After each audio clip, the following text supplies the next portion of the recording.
राजू सोनावणे आपले प्रतिनिधी आपल्याला अधिक अपडेट देतील। राजू, राष्ट्रवादीचे आणखी आमदार आता हर्षवर्धन सपकाळ यांची भेट घेण्यासाठी पोहोचलेले आहेत। कोण कोण उपस्थित आहे, काय घडतंय? पाहतो आपण राष्ट्रवादीचं शिष्टमंडळ आता काँग्रेसचे प्रदेशाध्यक्ष हर्षवर्धन सपकाळ आलेले आहेत।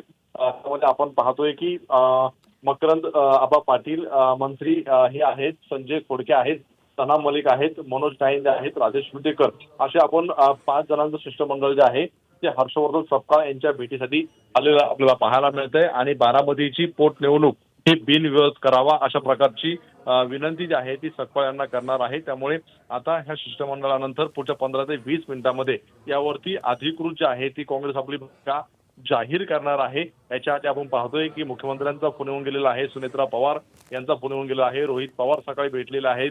त्याचप्रमाणे आपण पाहतोय की या ठिकाणी काँग्रेसचे प्रदेशाध्यक्ष यांनी मल्लिकार्जुन खरगे यांच्याशी सुद्धा चर्चा केलेली आहे। त्यामुळे आता नेमकं शिष्टमंडळाची नेमकी काय भूमिका आहे त्यांच्याशी चर्चा झाल्यानंतर पुन्हा एकदा हर्षवर्धन सपकाळ हे मल्लिकार्जुन खरगे यांच्याशी बोलतील आणि त्यानंतर दिल्लीतून हा निर्णय जो आहे तो जाहीर होतील आणि राज्यामध्ये आता हा निर्णय जाहीर केला जाईल। त्यामुळे आता शिष्टमंडळाची भूमिका अतिशय महत्त्वाची राहणार आहे।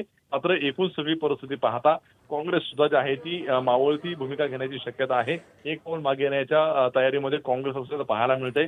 त्यामुळे पुढच्या 15 ते 20 मिनिटांमध्ये काँग्रेस या संदर्भात जे आहे ते निर्णय जाहीर करणार आहे। कारण आपण पाहतोय की बारामतीच्या पोटनिवडणुकीचा उमेदवारी अर्ज मागे घेण्यासाठी पुढचे काही तास उरलेले आहेत। त्यामुळे साहजिकच आहे की पुढच्या काही वेळात निर्णय घेणं अपेक्षित आहे आणि तशा प्रकारच्या हालचाली होताना पाहायला मिळतात।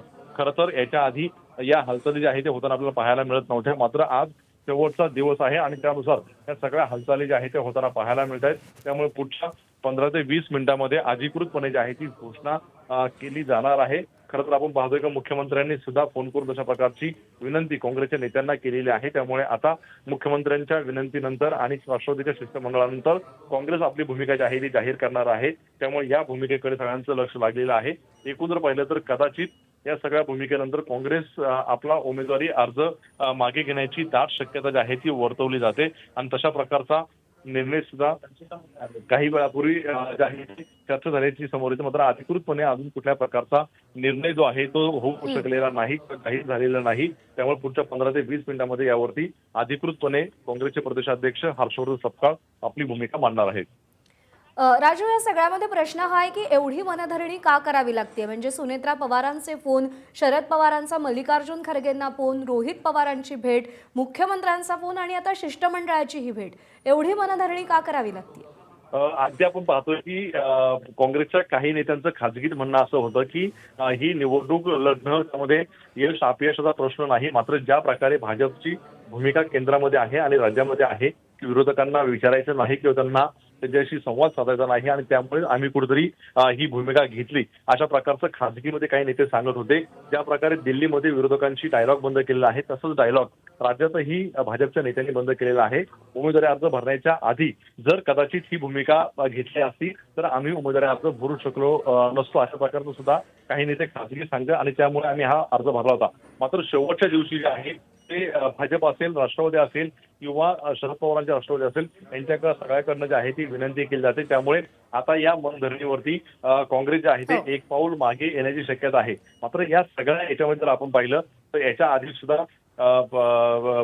प्रयत्न जो आहे तो केला गेलेला होता। मात्र काही नेत्यांचं म्हणणं असं होतं की आधी सुद्धा जी राज्यसभेची निवडणूक झाली त्यामध्ये आम्ही शरद पवारांना जी आहे ती दिली, आता परिषदेची निवडणूक असणार आहे ते सुद्धा उद्धव ठाकरेंचा दावा असणार आहे। मग अशा वेळी जे आहे ते काँग्रेसने करायचं काय? त्यामुळे कुठेतरी ही एक नाराजीची भावना जी आहे ती काँग्रेसच्या नेत्यांच्या मनामध्ये असलेलं सुद्धा खासगीमध्ये बोललं जात होतं। त्यामुळे त्यांनी हा उमेदवारी अर्ज भरल्याचं सांगितलं। त्यामुळे आता आपल्याला पाहावं लागेल की या सगळ्या चर्चेनंतर या सगळ्या पार्श्वभूमीवरती आता नेमकं काय भूमिका घेतायत हे पाहणं अतिशय महत्त्वाचं राहणार आहे। त्यामुळे पुढच्या काही वेळामध्ये यावरती अधिकृत जे आहे ते याच्यावरती घोषणा होईल। मात्र राष्ट्रवादी असेल किंवा भाजप असेल यांच्याकडनं मनधरणीचा जो आहे तो प्रयत्न होताना पाहायला मिळतो आपल्याला।